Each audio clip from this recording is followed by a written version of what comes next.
Good morning student. आज हम कक्षा नाइन्थ का फिजिक्स का टॉपिक पढ़ेंगे जिसका नाम है गति। आप सभी विद्यार्थियों का government.vlogs यूट्यूब चैनल पर हार्दिक स्वागत है। तो शुरू करते हैं। गति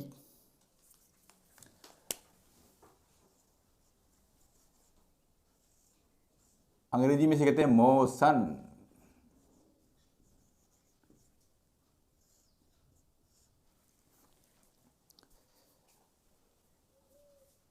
बच्चों, आपने व्यवहारिक जीवन देखा है कि वह गाड़ी इतनी गति चल रही है, वो आदमी इतनी गति चलता है, वो व्यक्ति इतनी गति चलता है, ऐसी बातें सुनी होगी। जब जब भी गति होती है तो स्थिति में समय के साथ परिवर्तन होता है। जब जब भी गति होती है तो जिसमें गति होती है उसकी स्थिति में समय के साथ परिवर्तन होता है।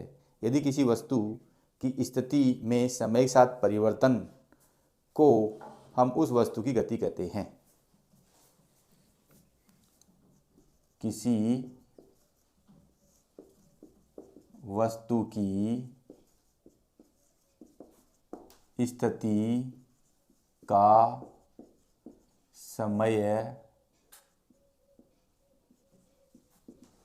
समय के साथ परिवर्तन को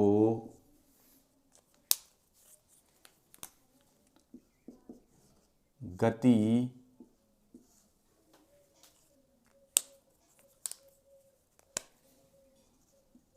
कहते हैं। स्थिति का समय के साथ परिवर्तन, जब भी स्थिति का समय के साथ परिवर्तन होता है तो उसे हम गति कहते हैं। गति एक सापेक्ष पद है। गति एक सापेक्ष पद है। गति एक सापेक्ष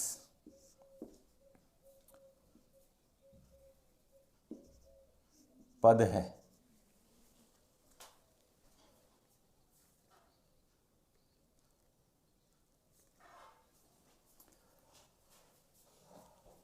अब ये सापेक्ष पद क्यों है, इसके लिए हम एक एग्जाम्पल लेते हैं और वो एग्जाम्पल ये है कि ये आपकी कोई ट्रेन है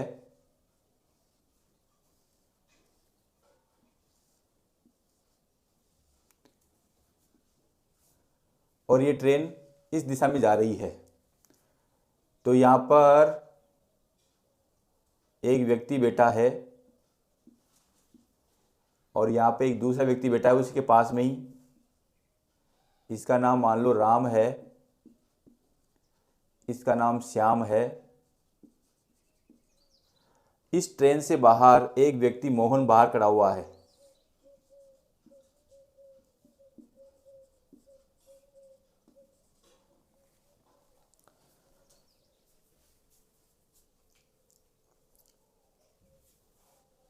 श्याम राम को देखकर बोलता है कि राम स्थिर है, या मैं यूं भी कह सकता हूं कि राम श्याम को देख के बोलता है कि श्याम स्थिर है। और स्थिर को हम विज्ञान में या साइंस में विरामावस्था बोलते हैं। तो श्याम के सापेक्ष राम की स्थिति क्या है, विरामावस्था में है। तो श्याम के सापेक्ष राम की स्थिति स्थिर, और स्थिर को हम बोलते हैं विराम अवस्था। विराम अवस्था, रेस्ट। देखो ट्रेन चल रही है और ट्रेन में ये दोनों बैठे हैं, तो श्याम इसका सापेक्ष देखता है तो ये स्थिर है, या राम के सापेक्ष श्याम भी स्थिर है। परंतु इस चलती हुई ट्रेन के बाहर मोहन बैठा हुआ है। इस चलती हुई ट्रेन के बाहर मोहन बैठा हुआ है, तो मोहन कहता है कि मोहन के सापेक्ष राम की स्थिति गतिमान है। तो मोहन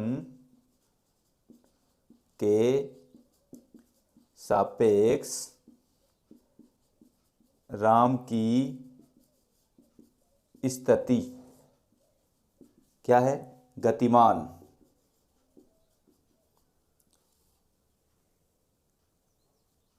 क्योंकि ट्रेन चल रही है, ये बार ये स्थिर है, तो ये मोहन इन दोनों गतिमान समझता है। जबकि श्याम के सापेक्ष राम की स्थिति क्या है? विरामावस्था में है, रेस्ट में है। तो अतः हम कह सकते हैं कि जो गति है एक सापेक्ष पद है या रिलेटिव टर्म्स है। रिलेटिव टर्म्स, गति एक रिलेटिव टर्म्स है।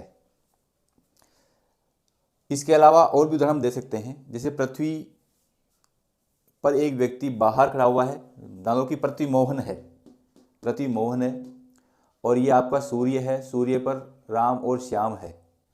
तो सूर्य पृथ्वी के चारों ओर चक्कर लगाता है, तो सेम वही स्थिति होगी। श्याम के सापेक्ष राम की स्थिति विरामावस्था होगी, परंतु मोहन के सापेक्ष राम और श्याम की स्थिति गतिमान होगी। मोहन के लिए राम और श्याम की गति गतिमान होगी। अतः हम फिर कह सकते हैं कि जो गति है एक सापेक्ष पद है। गति है एक सापेक्ष पद है। यह आपका उदाहरण नंबर 1 हो गया। ये ट्रेन है। और ऐसे ही उदाहरण नंबर 2 हम क्या दे सकते हैं? सेम इसी केस में ये मान लो आपका सूर्य है,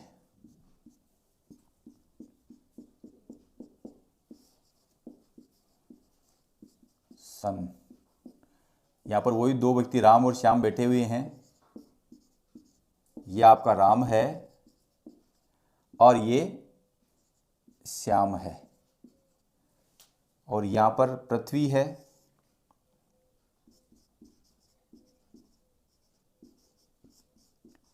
EARTH, अर्थ। यहां पे वही कौन बैठा हुआ है? मोहन।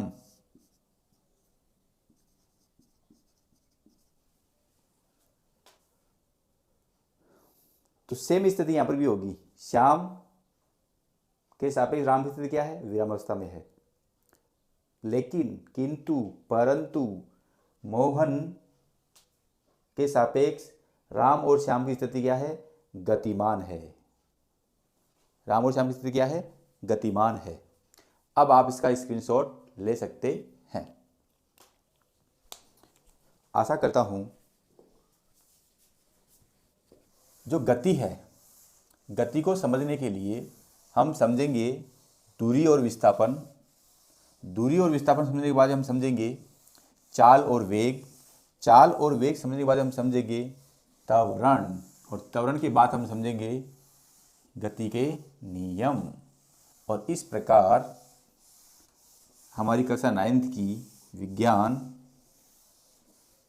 दी एंड। प्यारे बच्चों, ये कक्षा 9th की जो फिजिक्स की किताब है, ये एक बेसिक थ्योरी है। ये आप कक्षा 9th में तो काम आती ही आती है।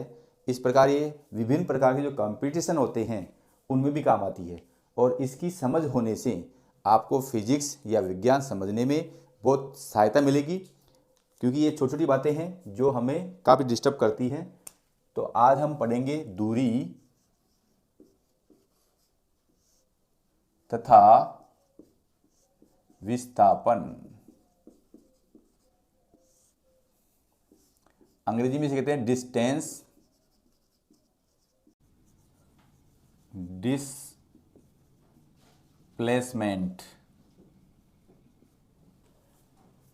दूरी और विस्थापन दोनों ही लंबाइयां हैं, परंतु दोनों में ही अंतर है, और अंतर क्या है वो हम देखेंगे।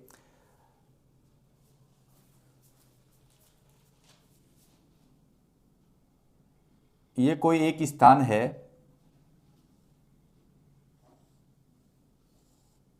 ए स्थान, और ये कोई बी स्थान यहां पर है।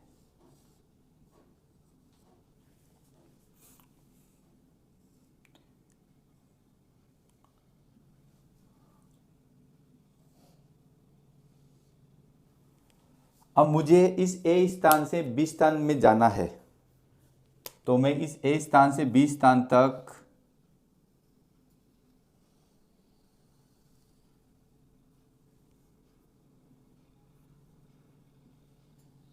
यूं जा सकता हूं।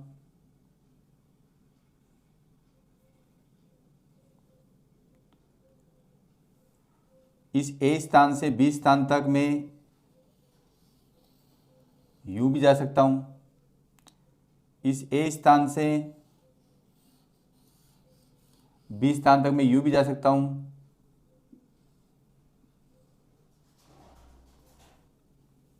इस ए स्थान से बी स्थान तक मैं यूं भी जा सकता हूं।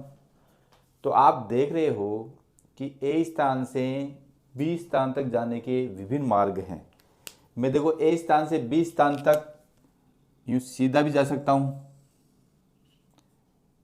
यूं वक्र के रूप में भी जा सकता हूं, ऐसे भी जा सकता हूं। तो ये मेरे ए स्थान से बी स्थान तक जाने के रास्ते हैं। आप देख रहे हो ए स्थान से बी स्थान तक जाने के विभिन्न रास्ते हैं। ये रास्ता नंबर 1 है, ये 2 है, ये 3 है, ये 4 है, ये 5 है, ये 6 है या 7 है। ऐसे और भी हो सकते हैं। तो ए स्थान से बी स्थान तक जाने के रास्ते कई हो सकते हैं।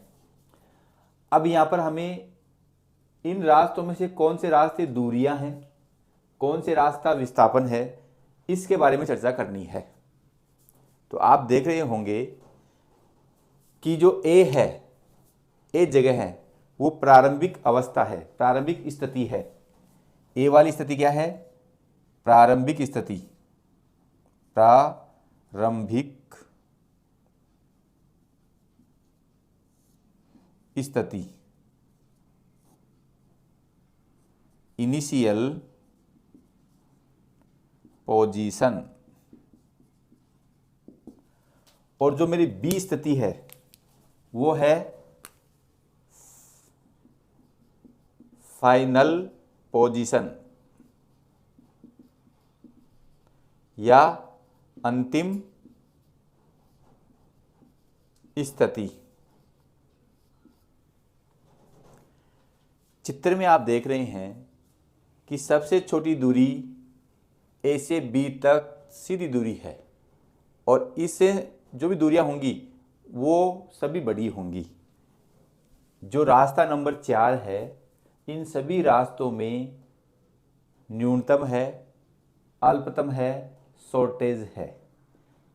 इस दूरी के अलावा जो भी दूरियां हैं वो बड़ी हैं।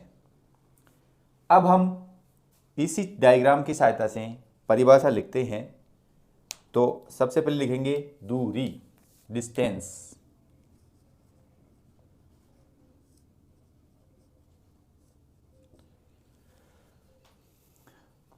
किसी वस्तु द्वारा प्रारंभिक स्थिति से अंतिम स्थिति तक तय किए गए वास्तविक पथ की लंबाई को दूरी कहते हैं। किसी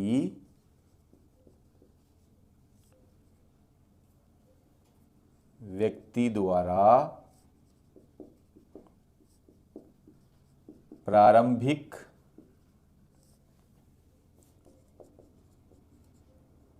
स्थिति से अंतिम स्थिति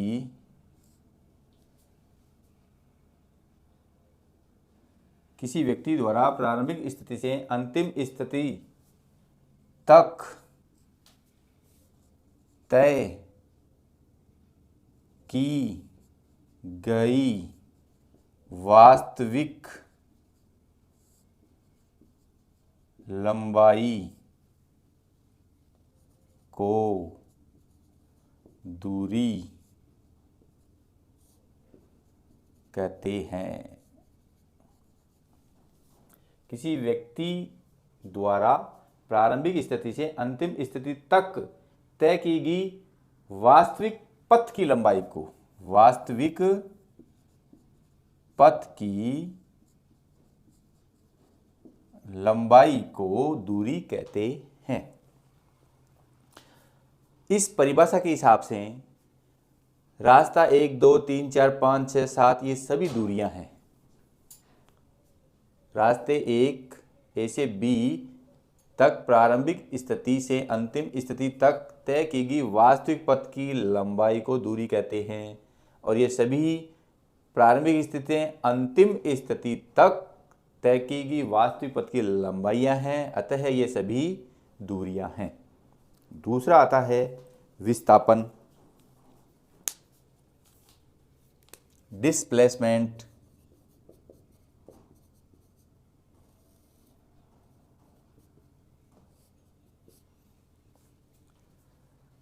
प्रारंभिक स्थिति से किसी व्यक्ति द्वारा प्रारंभिक स्थिति से अंतिम स्थिति तक तय की गई न्यूनतम पथ की लंबाई को विस्थापन कहते हैं।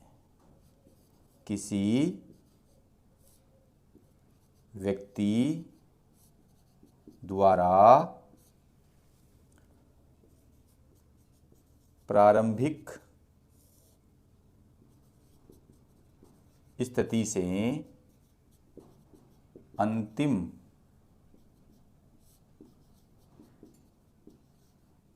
स्थिति तक तय की गई न्यूनतम या अल्पतम पथ की लंबाई को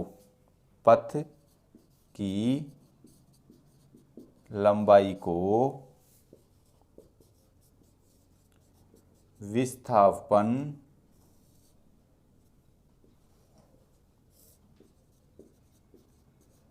कहते हैं। अब आप इस चित्र में देखो, ये समस्त दूरियां थी, परंतु किसी प्रारंभिक स्थिति से अंतिम स्थिति तक तय की गई न्यूनतम पथ की लंबाई को। अब इसमें न्यूनतम पथ लंबाई कौन सी है? ए से बी तक, ये वाली जो लंबाई है वो न्यूनतम लंबाई है। तो ए से बी तक जो न्यूनतम पथ की लंबाई होगी वो क्या होगी? विस्थापन। अतः हम कह सकते हैं कि जो ए बी है वो दूरी भी है और विस्थापन भी है। ए से बी तक जो वास्तविक पथ की लंबाई है वो न्यूनतम होने के कारण दूरी भी है और विस्थापन भी है। इन दोनों परिभाषाओं से ये निष्कर्ष निकलता है कि जो दूरी होती है वो विस्थापन से बराबर या बड़ी होती है। तो निष्कर्ष क्या निकलेगा? निष्कर्ष, कंक्लूजन, दूरी सदैव विस्थापन से बड़ी या बराबर होती है, अर्थात दूरी ग्रेटर देन इक्वल टू विस्थापन।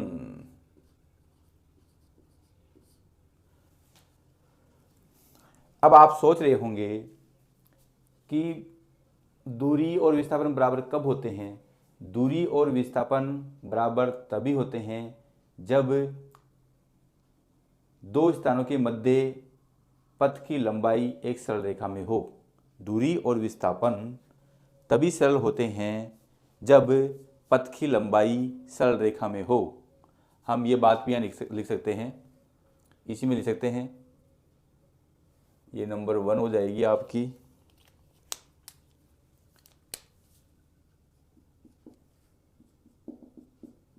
दूरी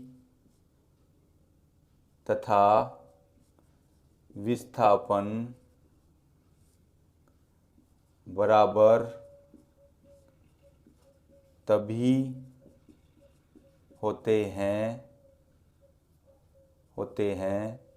जब पथ की लंबाई सरल रेखा में हो। दूरी और विस्थापन के बराबर होने के लिए पथ की लंबाई सरल रेखा में होनी चाहिए तभी दूरी और विस्थापन समान होंगे, अदरवाइज दूरी सदैव विस्थापन से बड़ी होगी। अब आप इसका स्क्रीनशॉट ले सकते हैं।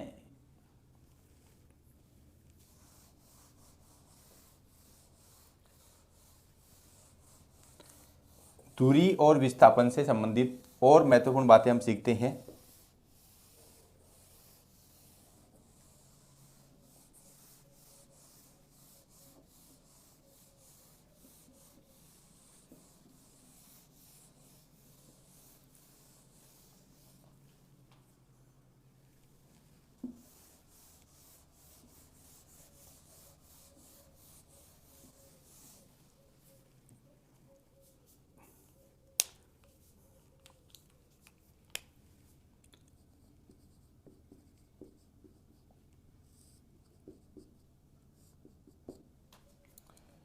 ये मान लो एक सरल रेखा है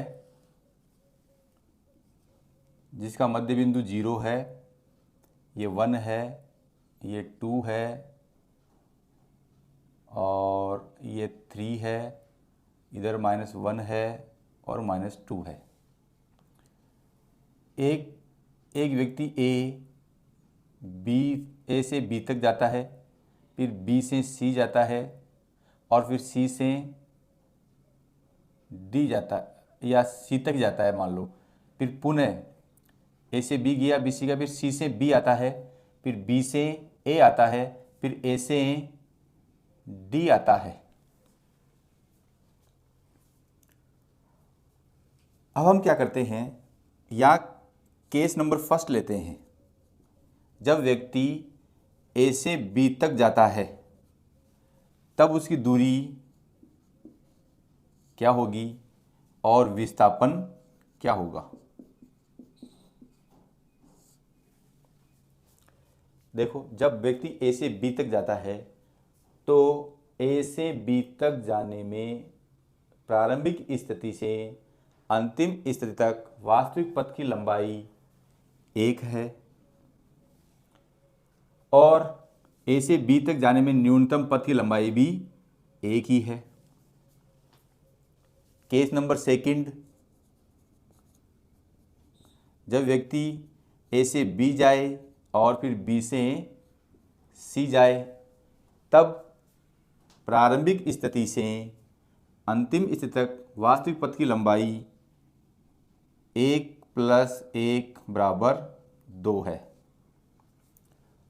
और प्रारंभिक स्थिति से अंतिम स्थिति तक न्यूनतम पथ की लंबाई भी 1 + 1 = 2 है। केस नंबर थर्ड, ए से बी जाएगा, बी से सी जाएगा और सी से बी जाएगा। अब देखो, जब भी हमें दूरी तय करना हो तो हम व्यक्ति के साथ साथ या वस्तु के साथ साथ चलते हैं। ए से बी गया, फिर बी से सी गया और फिर सी से ए गया।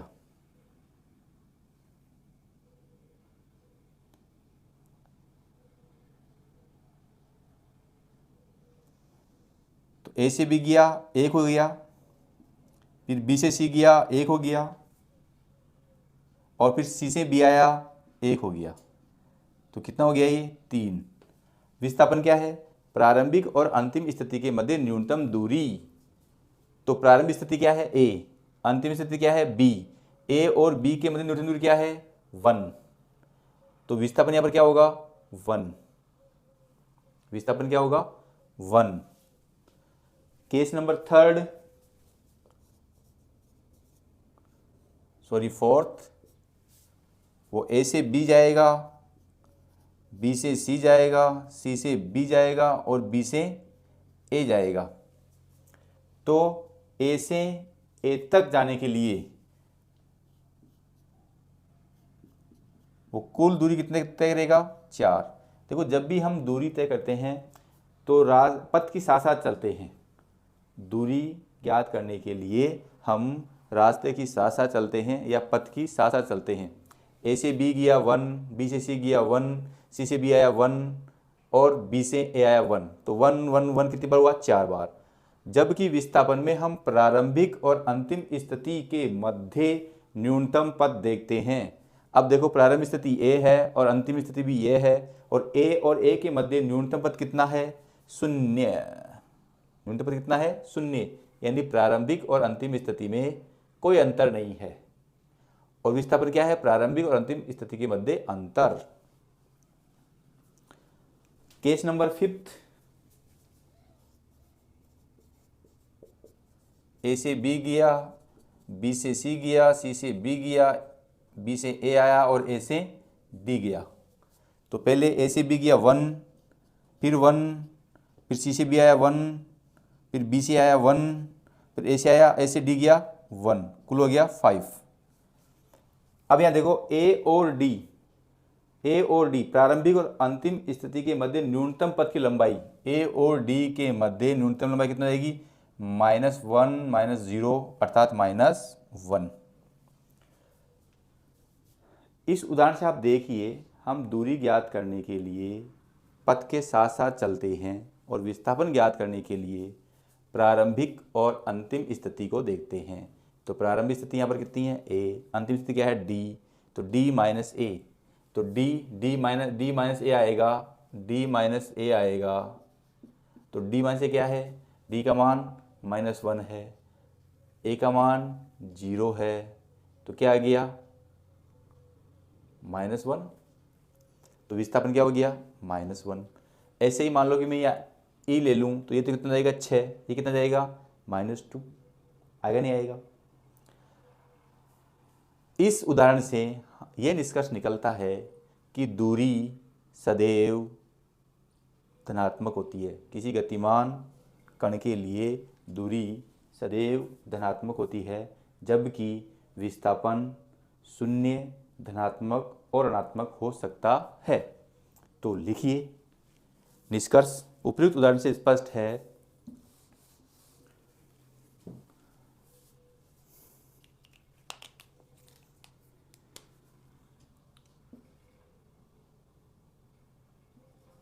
उपयुक्त उदाहरण से स्पष्ट है कि दूरियां उपयुक्त उदाहरण से स्पष्ट है कि किसी गतिमान कण की दूरियां सदैव धनात्मक होती हैं, जबकि विस्थापन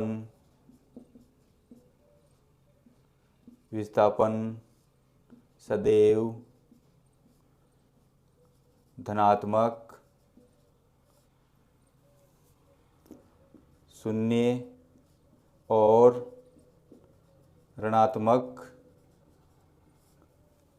हो सकता है।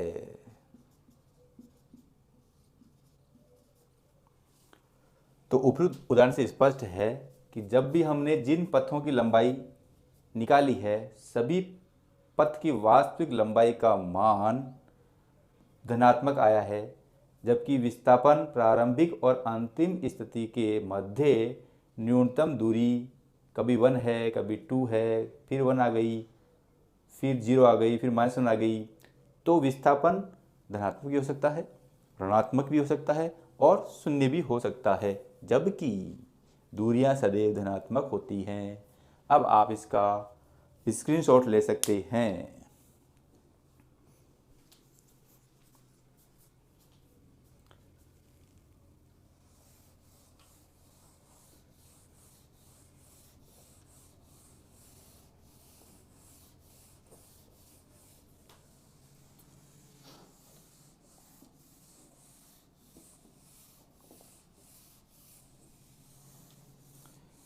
देखो, दोनों परिभाषाओं से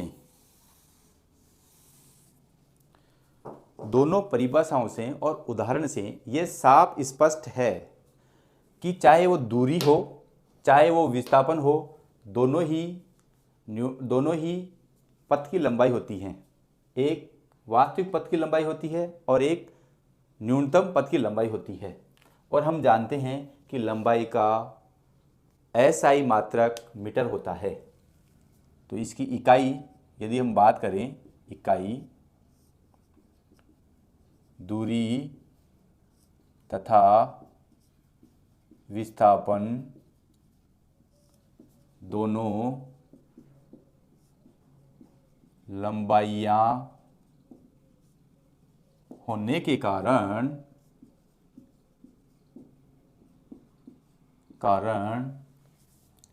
SI पद्धति में इकाई या मात्रक मीटर होता है।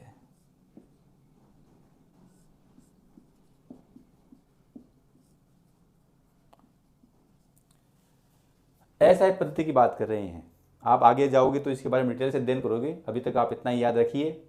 इसके अलावा दूरी और विस्थापन के मात्रक किलोमीटर भी हो सकते हैं,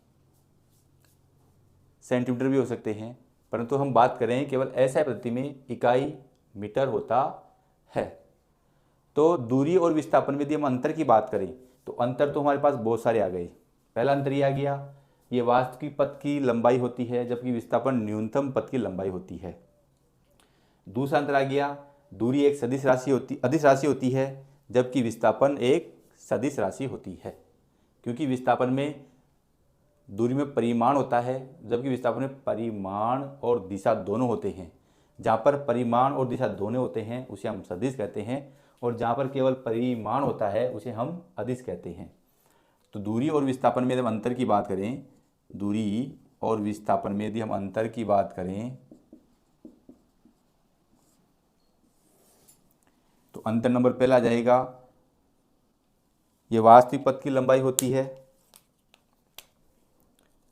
वास्तविक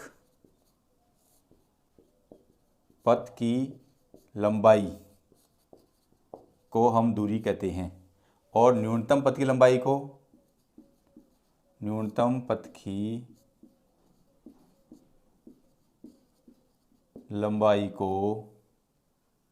विस्थापन कहते हैं। न्यूनतम पथ की लंबाई को विस्थापन कहते हैं। जो परिभाषा है वो इसका अंतर है। कुल मिला के ये कह सकता हूँ, वास्तविक पथ की लंबाई को दूरी कहते हैं,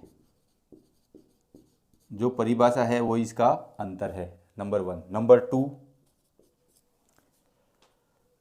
दूरी धनात्मक होती है, ये अपन पढ़ चुके हैं। दूरी धनात्मक होती है जबकि विस्थापन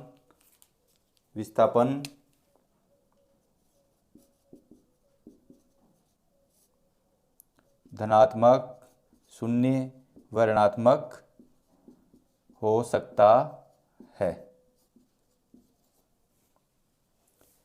तीसरा, दूरी अदिश राशि है। दूरी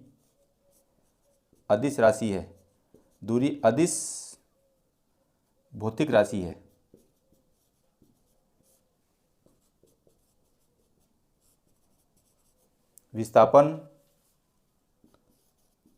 विस्थापन सदिश भौतिक राशि होती है। तो ये हमने देखा दूरी और विस्थापन में अंतर होता है। यदि हम दूसरा प्रश्न देखें कि दूरी और विस्थापन में क्या समानता है, तो दूरी और विस्थापन दोनों लंबाई होने के कारण इनका जो इकाई है वो समान होती है। दूसरी समानता क्या है, जब पथ की लंबाई सरल रेखा में होती है तो दूरी और विस्थापन समान होते हैं। जब पथ की लंबाई एक सरल रेखा में होती है उस स्थिति में दूरी और विस्थापन समान होते हैं। तो इसमें 2 समानताएं हैं और 3 असमानताएं हैं। तो डियर स्टूडेंट्स, अगला वाला जो वीडियो होगा हमारा होगा वेग और चाल। और चाल और वेग है, चाल डिपेंड करती है दूरी पर, वेग डिपेंड करता है विस्थापन पर। जैसा विस्थापन होगा वैसा वेग होगा, जैसी दूरी होगी वैसी चाल होगी। तो आप मेरे government.blogs यूट्यूब चैनल को लाइक, कमेंट्स और सब्सक्राइब करना नहीं भूलें। धन्यवाद।